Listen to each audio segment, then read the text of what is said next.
Hey everybody, good to see you.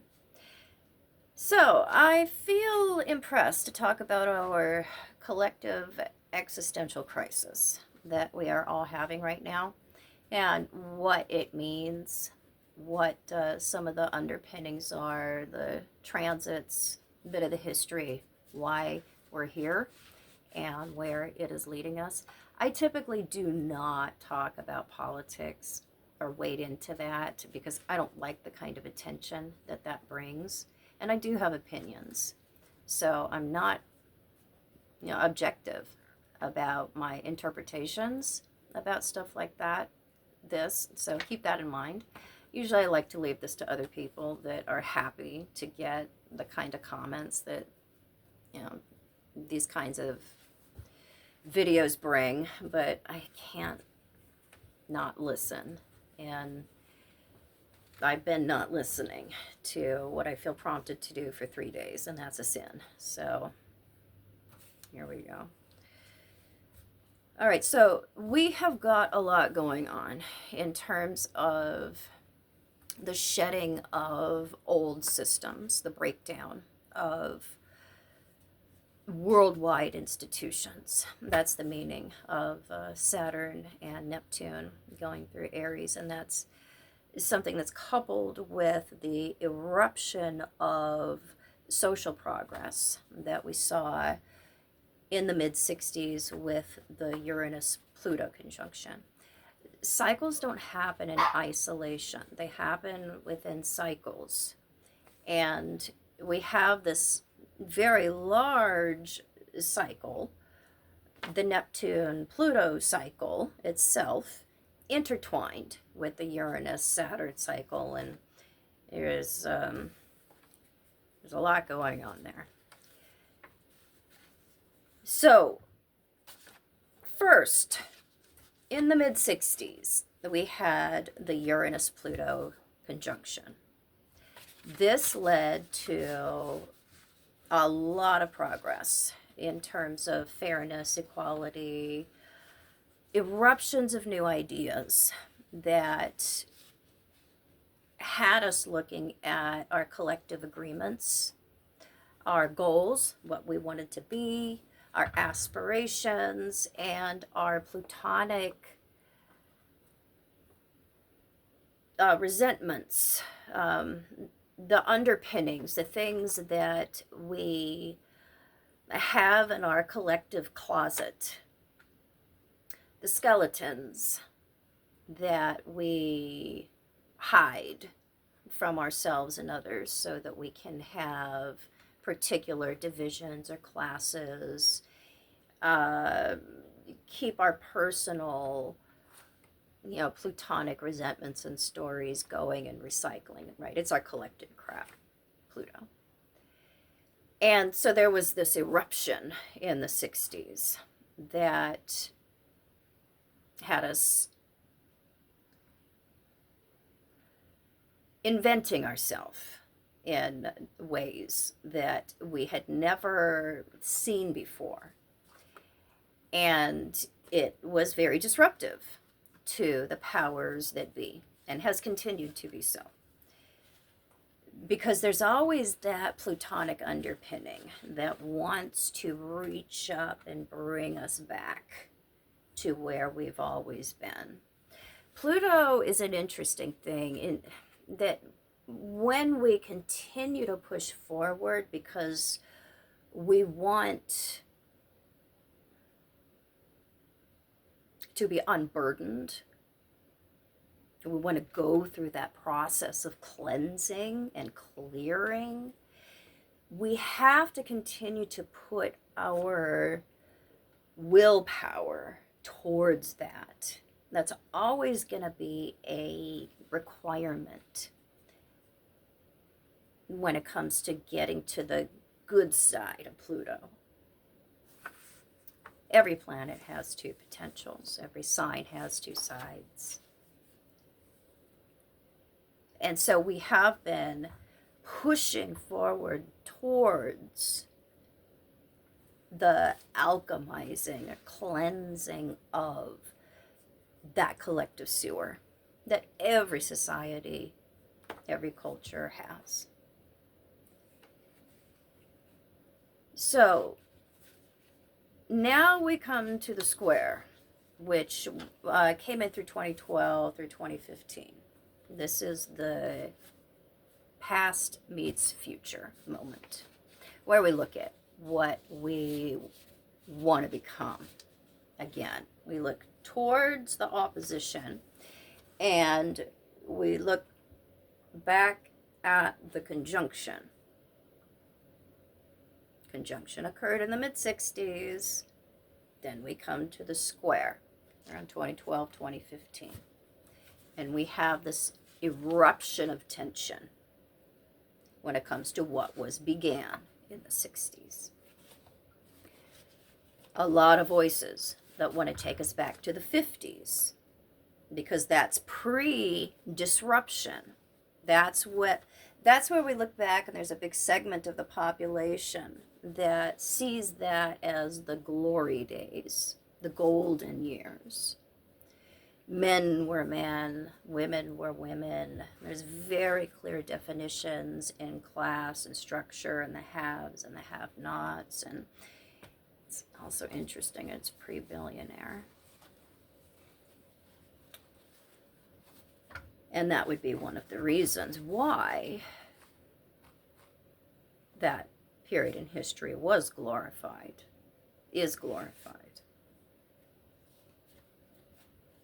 That's something that a lot of the segment that does want to go back to that period of time does tend to forget, is that we did have laws and structures and ideas in place that kept wealth from being amassed by very specific individuals. So there's a bit of a cherry picking that is going on when it comes to the idea of what made those times glorious. There was a very clearly defined structure when it came to the current powers and what they could expect to grow up and to have. We don't have that guarantee anymore that the traditional powers that were in place in the 50s and that were disrupted in the 60s, that particular segment of society,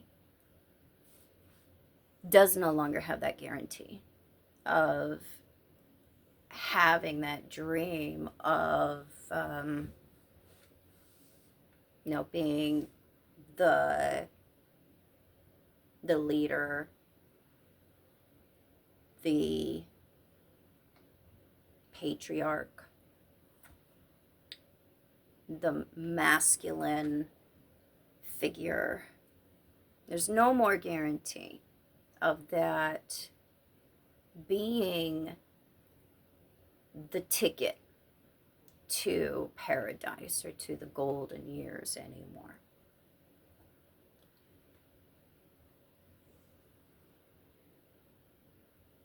And so there's a lot of questions about, where do people belong?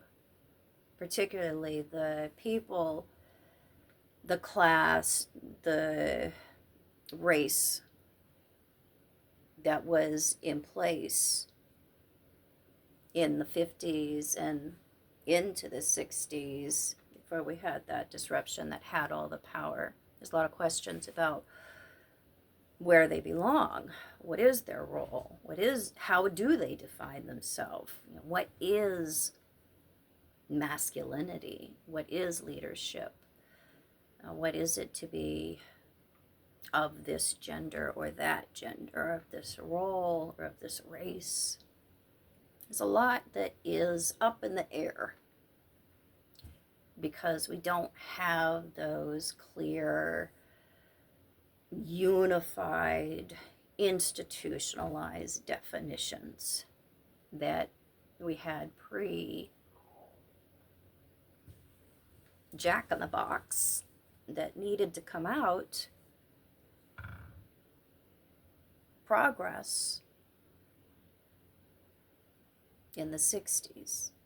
So pre-progress is what a lot of people are looking back to and saying, if we just did that, then we wouldn't have these problems. But that is a fantasy, because there will always be a Uranian thrust towards progress. Uranus will always win. Always wins against Saturn, always wins against Pluto, wins against everything. Uranus always wins. Because there's two sides to every sign. There's two potentials to every planet. And Pluto and Saturn are both very aware. All the planets are very aware that Uranus has to happen. There has to be give. Time will always march on. There's an inevitability that Saturn and Pluto, Neptune, Jupiter, always every planet will always give into the inevitability of progress and change. And so we are coming into the trine between Saturn and Pluto. I'm sorry, Uranus and Pluto. So we have Uranus coming into Gemini here, being in Gemini. It'll come into a more righteous trine. God, yeah, 2027. They're going to flirt with each other here, off and on, in air signs, which is new ideas, breakthroughs in consciousness and in communication, distribution of goods, services, and power.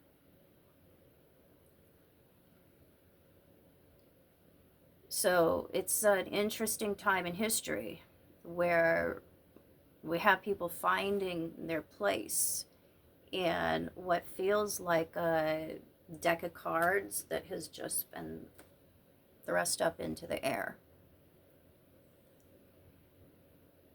And we are meant to follow our own particular truth.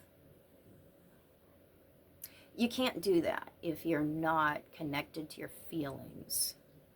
And this is one of the big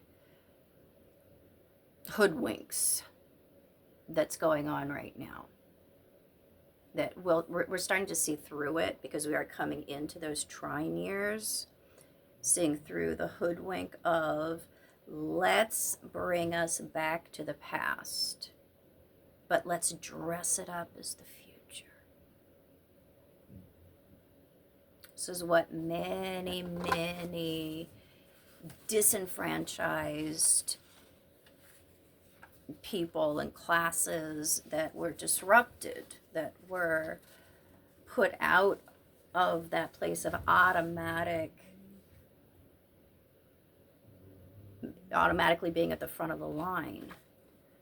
This is the kind of thinking and the kind of ideology that's very, very much appealing, because it comes in from the side. It's very much dressed up in an opposition that is interwoven with a paradox. So it's very difficult to see how it is appealing to that traditional idea, bring us back to the glory years. But it's hard to see because it has so much Uranian, the appearance of Uranian enlightenment and progress, and science and technology built into it. Which brings us to the Saturn-Neptune conjunction in Aries. There's many things going on when it comes to cycles and cycles. I'm only talking about two because this is a very complex, lengthy subject. I'm already hungry, and I might have to either do a workshop on this or just follow up chapters or videos, or maybe not. Because if I don't feel like I want to do that, I'm definitely not doing that. So, what we've got now is the erasing of the global, or disintegrating of the global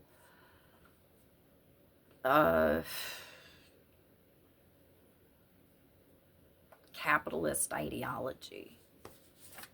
What really came in at during the Civil War, and it came more into fruition around the world wars. But if you look back and see where it was really begun, it was thinking around the Civil War, because this is all tied to agriculture. That's the larger thing.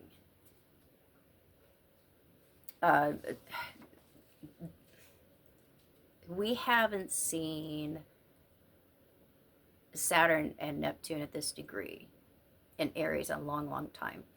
It's representing the total erasure of the traditional hierarchical order, global capitalist systems, and masculine patriarchal authority rule. A lot authoritarian, some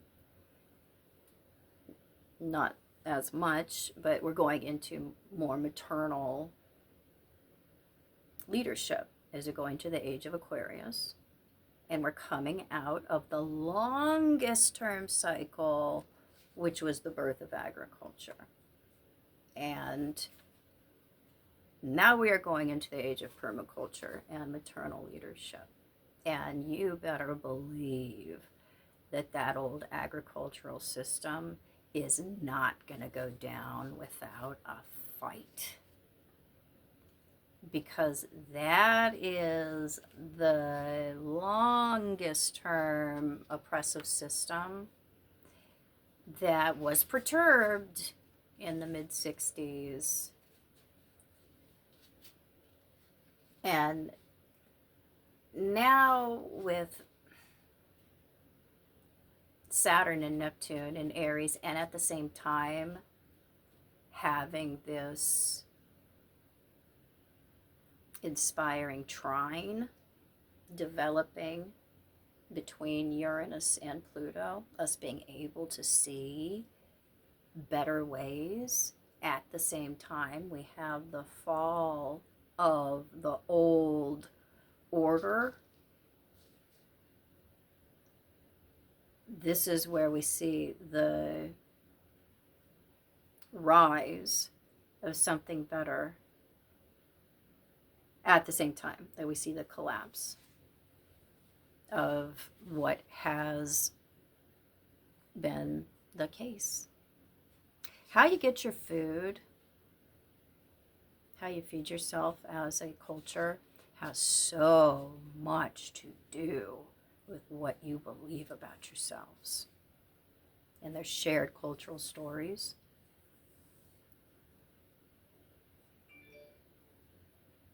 So,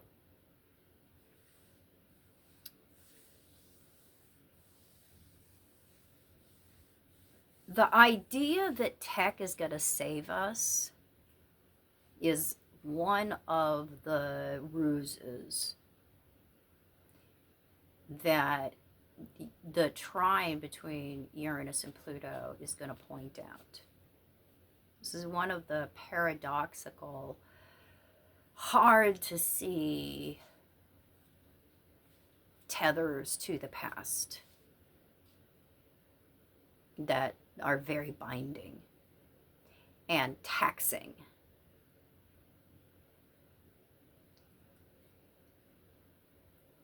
So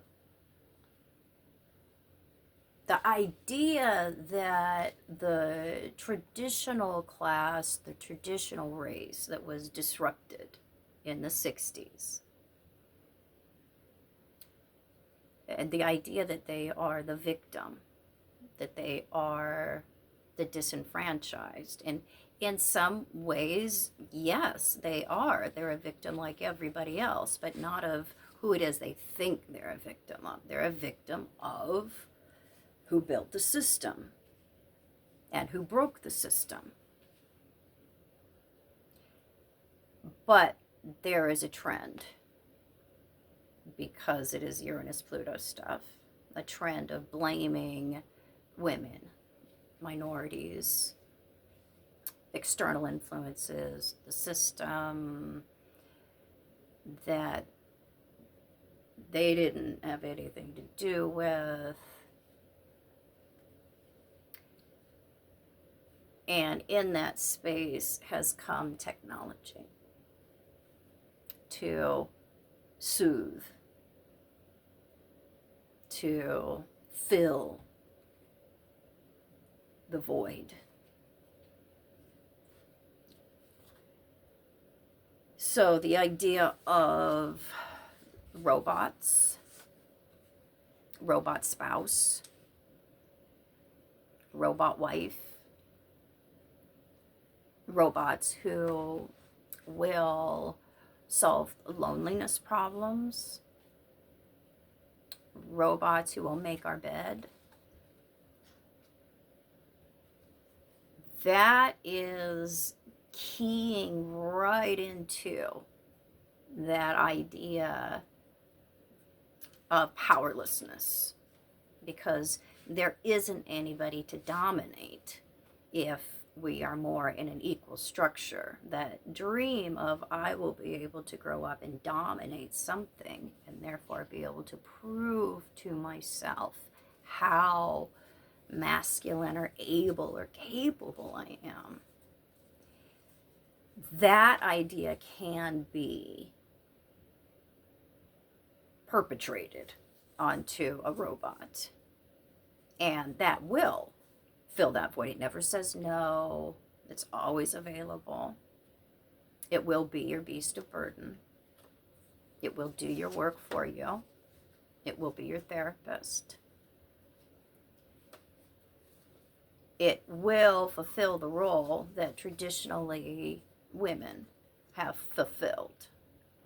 And minorities have been an extension of those ideas, or the oppression of those around us.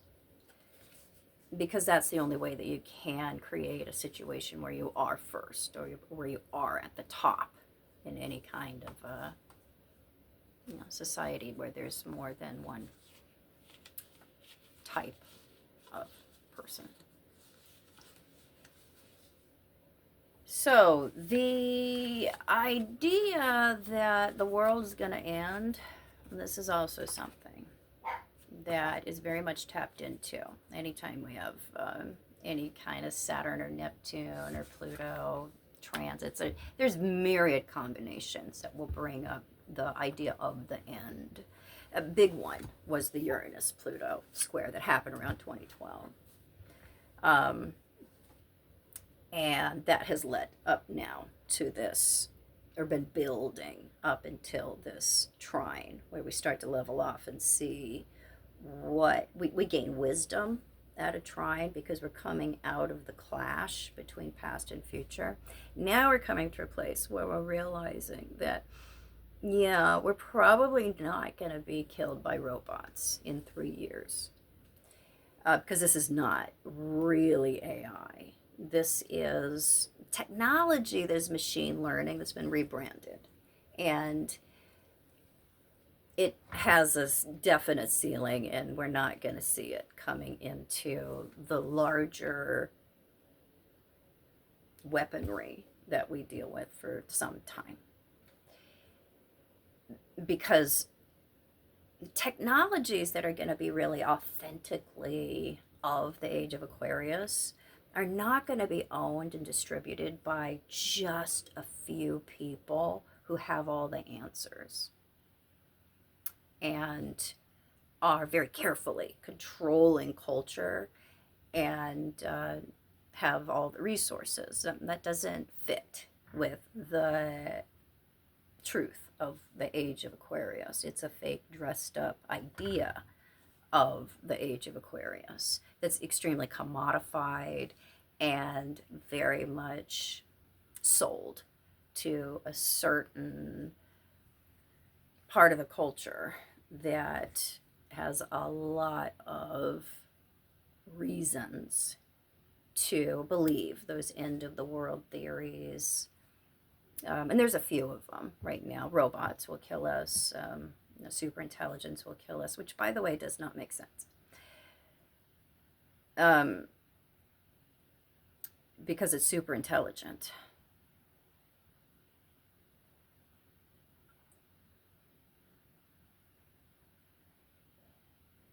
We don't have anything to be afraid of if we're dealing with something that is of a super intelligence. It won't have Pluto baked into it. Let's think about it. If a super intelligence wakes up, becomes conscious of itself, why would suffering arise at the same time?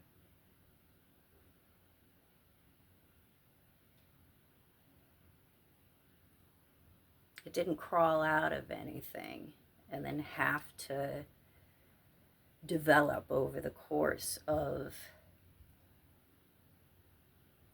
thousands of years. Didn't have a Plutonic beginning.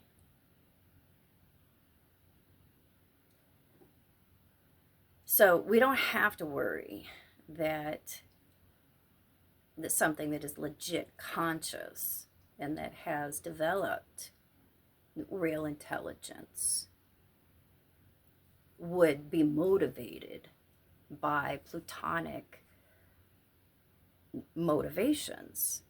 It would not be something that wakes up into suffering and pettiness. So those ideas that something that is intelligent or more intelligent than us would seek to destroy us, it's not in tune with something that would wake up in a super intelligent Buddha-like nature.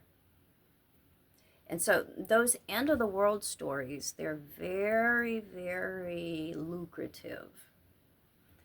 The crust of the earth is not going to shift. Robots are not going to kill us because they hate us.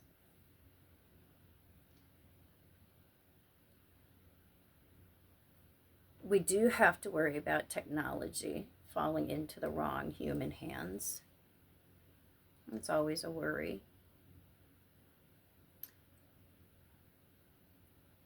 And that is part of our collective existential crisis, is learning to control our own power. This is why it has to start with the individual. You see, the tech bros want to tell you that they are going to get you into space. But these are not visionary men. These are men that have extremely limited sight. These are not clairvoyant men. They can't see past the nose on their face, which is long. I mean, I'll give you, it is very long. They may have a bit more sight than others because they got a bigger runway there. But it's not clear sight. It's only as plain as the nose on your face. Terence McKenna was a visionary man. The mystics are the ones who knew, not the materialists. Their vision is limited, and it is about personal enrichment. If you look at it carefully.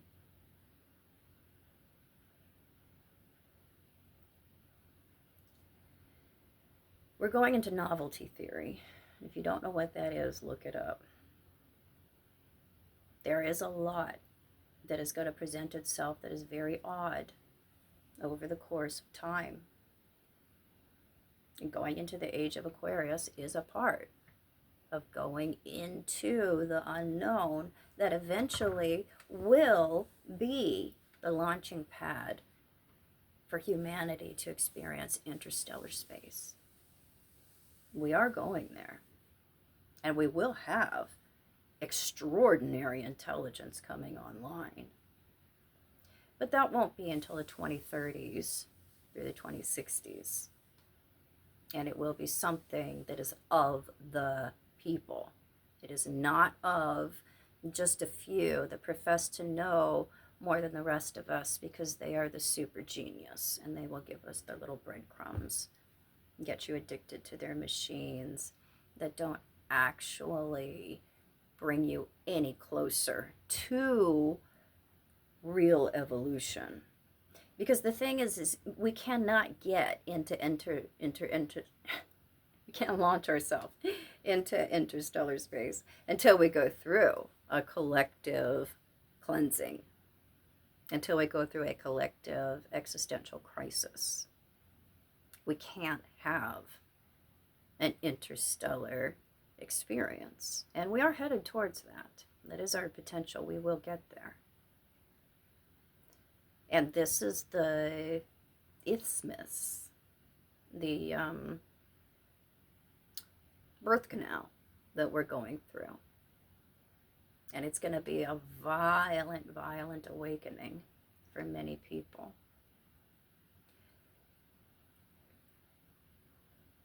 Because we have to learn to control ourselves. That's the ticket into interstellar space. You have to truly, truly be able to control yourself.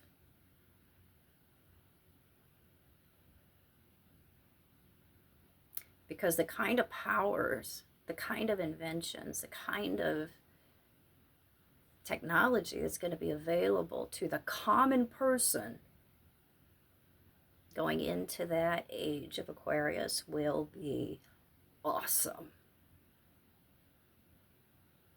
And if you are not personally prepared to handle that kind of responsibility, you will not be given it.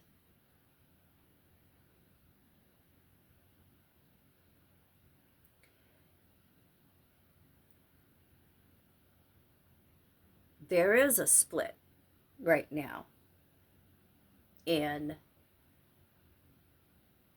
trajectory for humanity. Some people want what they've always had. Don't argue with that.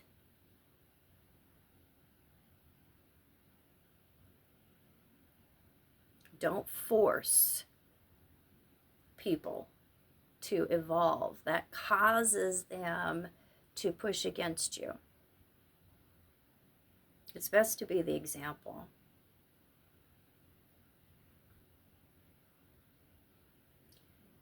Because personally, we're learning the difference between control and power. In the old world, we've thought, especially pre-mid-60s novelty eruption, we've been taught that control and power are the same thing. No. Control is a short-term tool and a tool of the insecure. Power allows. Power won't necessarily even fight you. It'll just let you destroy your own self.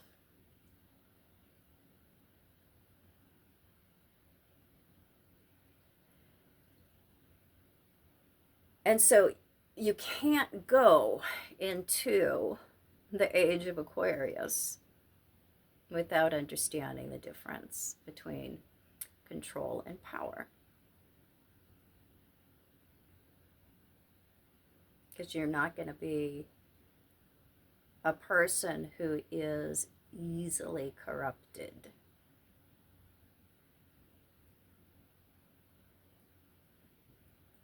If you are a citizen of the age of Aquarius.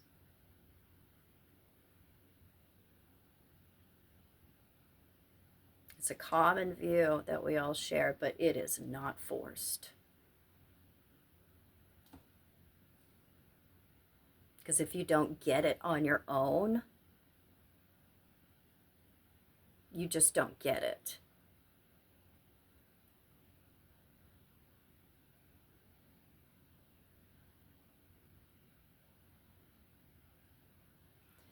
And so everybody's looking for the codes to things since, that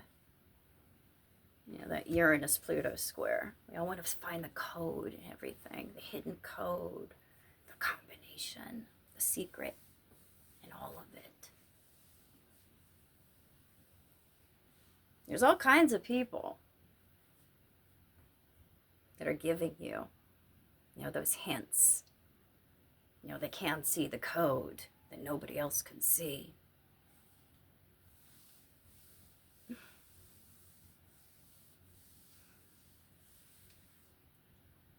But you have to look at how they're living their life. You have to look at the quality of the relationship with themselves. Are they in alignment with a higher guidance, or are they in alignment with enriching their own self, and particularly being right or glorifying their superego? You have to look at the difference here. What are they motivated by?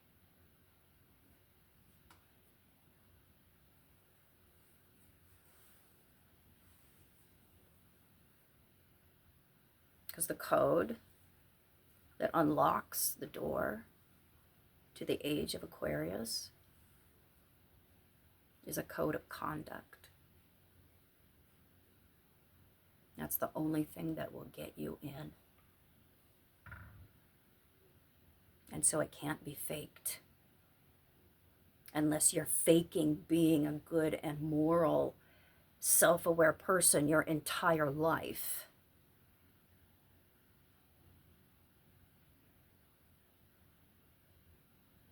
And creating only good and wonderful things.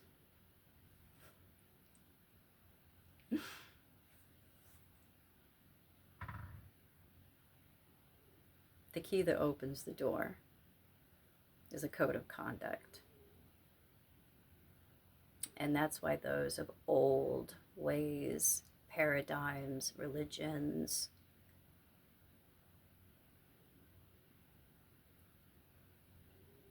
they're never gonna get it. Because they think that it's just about professing, praying in public,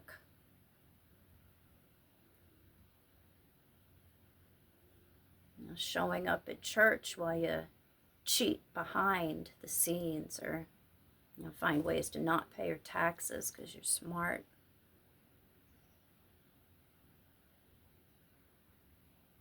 Profess to be a good person while you treat the people at home like crap.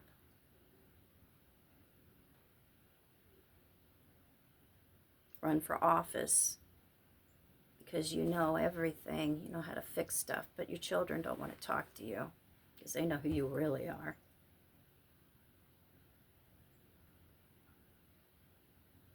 We all have some measure of hypocrisy within us, all of us, every single goddamn one of us.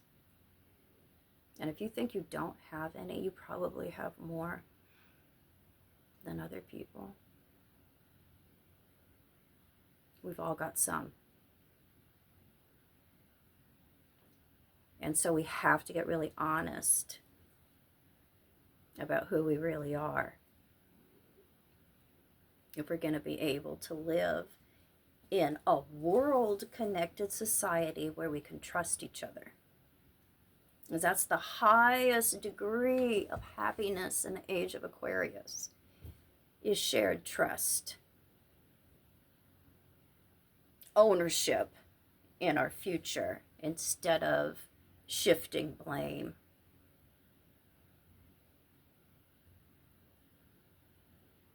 Because it's a world of mature individuals that take care of their own problems right here at home, instead of reaching out for some external mommy daddy figure to fix it for us. As long as we're doing that, there will always be some outside demon that is gonna fulfill that idea of us being oppressed and not being able to solve our problems. There will always be that dark hand of the plutonic oppressor that we also look to feed us. We'll always be stuck in this cycle of the powers that be creating problems that they come in and fix, until we ourselves as individuals decide to empower ourselves by fixing our own problems. And that means that we are going to have to do some difficult things. We are going to have to fulfill some of our own needs that we've looked to, to government or external sources or outside figures to provide. Because when you take that into your own hands, you take the power out of theirs, and they have no choice, because they'll start to shrink. They'll start to shrink if they don't have the support and the attention, if you don't believe the ruse. Then they have to offer something else, or else they don't have an audience.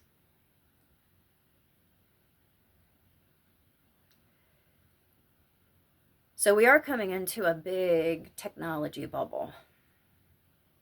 We are coming into a place where the jig is going to be up when it comes to the idea that there will be a false age of Aquarius that's going to come in and solve all of our problems if we just turn our agency over to these men who know more than we do, because they're geniuses, even though they live really horrible lives and obviously lack wisdom to lead a goddamn ant.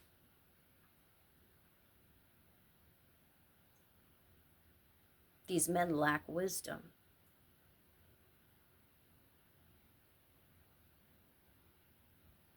How could they possibly solve your problems if they cannot solve problems at the level of their own life?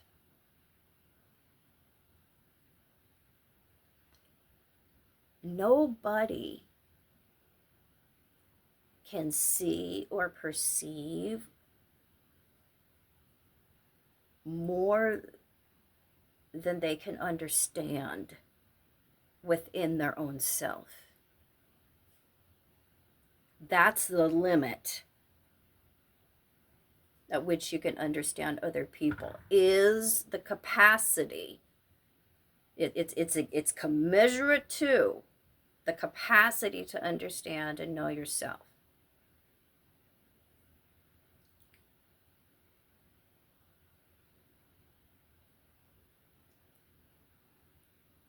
So we need to be looking at electing philosophers, spiritualists, people that have a reason to have developed wisdom, humanitarians. The idea that people that have found ways to make lots of money are the best choices for leadership does not make sense in the age of Aquarius. Because if that's the motivation, enrichment of the self,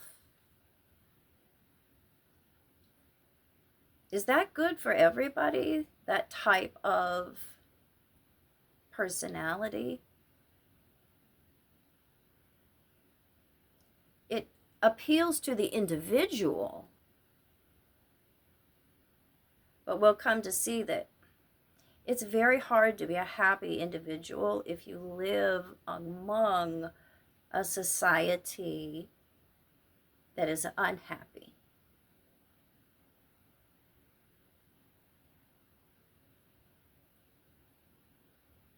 It's very hard to completely wall yourself off and feel safe and secure in a world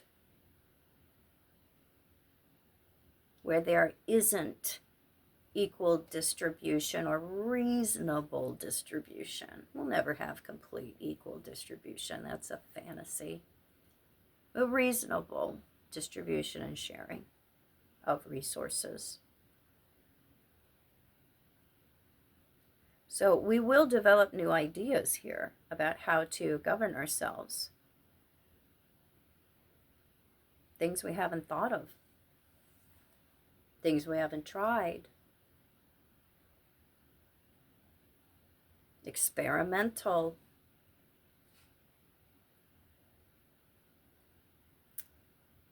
Governance is going to emerge over the next 20 years or so, 20, 30 years.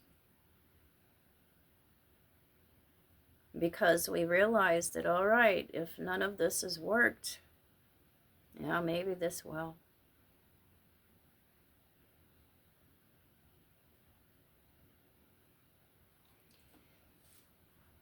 Pluto finally gives in to the inevitability of progress.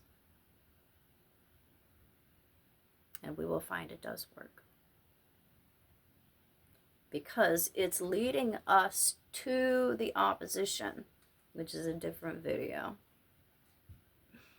But that's where we see the full fruits of that eruptive disruption in the mid-60s. The idea of change, equality, progress.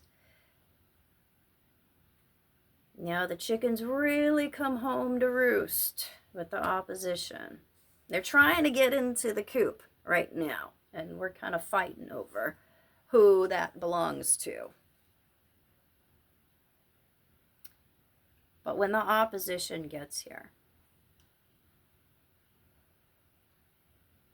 this is going to be that time in history where we see we have a lot to be proud of for doing hard things and for pushing against that river of pain of the past, continuing to try to be better, continuing to get more honest with ourselves, continuing to align with each other,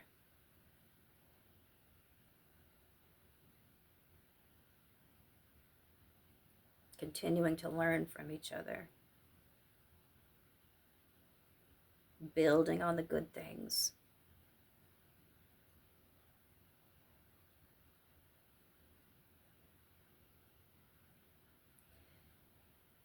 So that's what I got for today. Let me know if you are interested more about this topic. I might do a workshop on it. I'll certainly drop in some videos into my YouTube subscriber group if my subscribers are interested in this kind of thing. Because there's a lot to talk about when it comes to 2026 and 2027. I mean, just month by month even. There's a lot. So, all right. See you guys later.